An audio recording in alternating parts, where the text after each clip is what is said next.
It's been 14 years since the last Final Destination movie, and this weekend, Final Destination Bloodlines hits theaters. Is it worth it? Let's talk about it.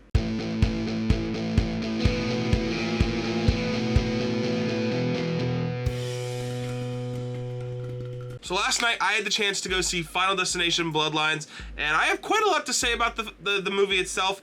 Obviously, there will be no spoilers in this video, as I want you guys to be able to watch this and maybe go to the theater. I will say, just as in general, this is my favorite Final Destination movie now, in terms of an actual movie and not just the deaths, although the deaths were pretty cool as well. So, if you're new here, consider subscribing so you don't miss any more movie reviews like this one. And I probably will be putting out a ranking of all the Final Destination movies now that this one's out, you know, including that in the ranking and everything.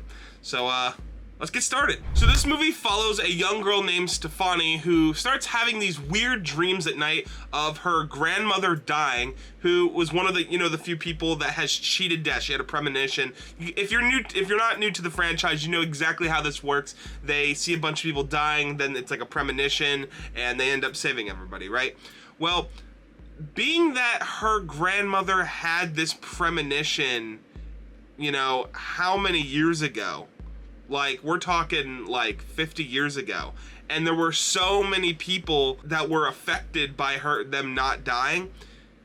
The whole thing is that I guess it took death all this time just to get to them. And they introduced this new concept in the movie of, I don't know if it's necessarily new, but it's much more defined, I should say. Death has to go in order of who was supposed to die that night. So like whoever died first, like in the actual premonition, would die first, and then their family would die, obviously, because they were never supposed to exist. And so it has taken death almost 50 years to get there. When we meet her grandmother, who is like pretty much just a giant conspiracy theorist that like is hunkered in this like bunker area, and she refuses to like let death win. And so long as she lives, her grandkids or anybody else after her cannot be touched. This changes when obviously she dies and the family is now at risk trying to escape their fate. So probably the best thing about this movie is, and the reason everyone goes to see these, are the creative deaths. And they are most definitely there. They are gruesome. They are almost kind of funny, but like very, very, just some of the best in the series. Some of the best in the series. I won't talk specifically too much about all of them, but when you get to the hospital scene, just be ready. The thing that won me over with this movie versus other Final Destination movies is that a lot of the times it feels like they just care about the deaths, right? And that's great. I want them to care about, the thing that is selling the tickets. But it'd also be nice if there was like a congruent story to go along with it, and that it wasn't just like a mangled mess. This feels like the first time in a long time where I'm watching the movie that it feels like a genuine, like, congruent story that actually has some pretty good twists and turns. This movie also really hops on the whole thing of like messing with fate, and fate messes back with them. There's a whole plot line that I won't really get into, of someone that's not supposed to die, and death ends up killing them anyway just because he can, and because they're like interfering with his plans.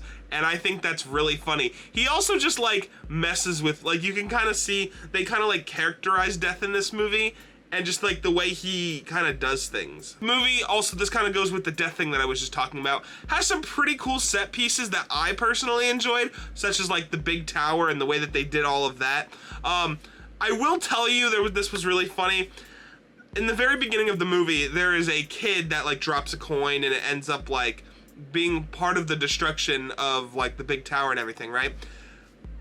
When the kid is like a very bratty child, he's like, watch out of the way, like I'm first because I'm a kid, but he's a very like brat child and no one likes him, right? My theater, including me, cheered when he got his death. I think it was hilarious that just in unison my entire theater applauded for his death. Yeah.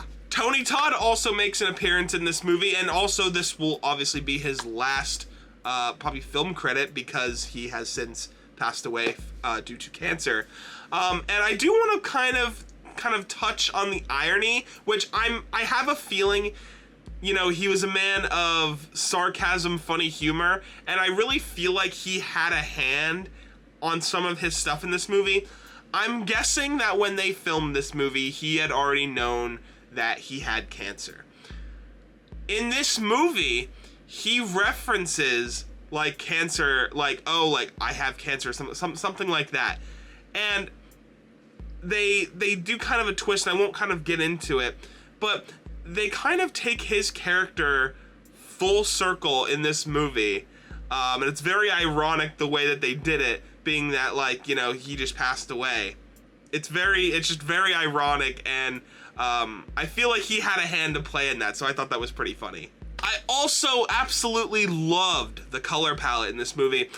One of my biggest gripes with other Final Destination movies is that, yes, it's a horror movie, but everything is just so dark and grim. And to be honest with you, that's mostly due to like the early 2000s filming aesthetic, where like everything felt like it had to be like under street lamps or anything like that. This movie feels colorful, vibrant, and just refreshing. I mean, like, I don't feel like, in senses of like the deaths and stuff, I did kind of feel like that original Final Destination feel, but in terms of like the colors and how everything was clear and not just like felt like it was filmed on a potato, everything looked great. The final thing I'll talk about is there's a little gimmick with a coin that ends up coming full circle to the end of the Bloodline, no pun intended, by the end of this movie, and I thought that was a pretty cool addition. As far as anything mixed or bad about the movie, I think the one thing I could say, and this isn't necessarily just like a bad thing, it's just like I wanted more of,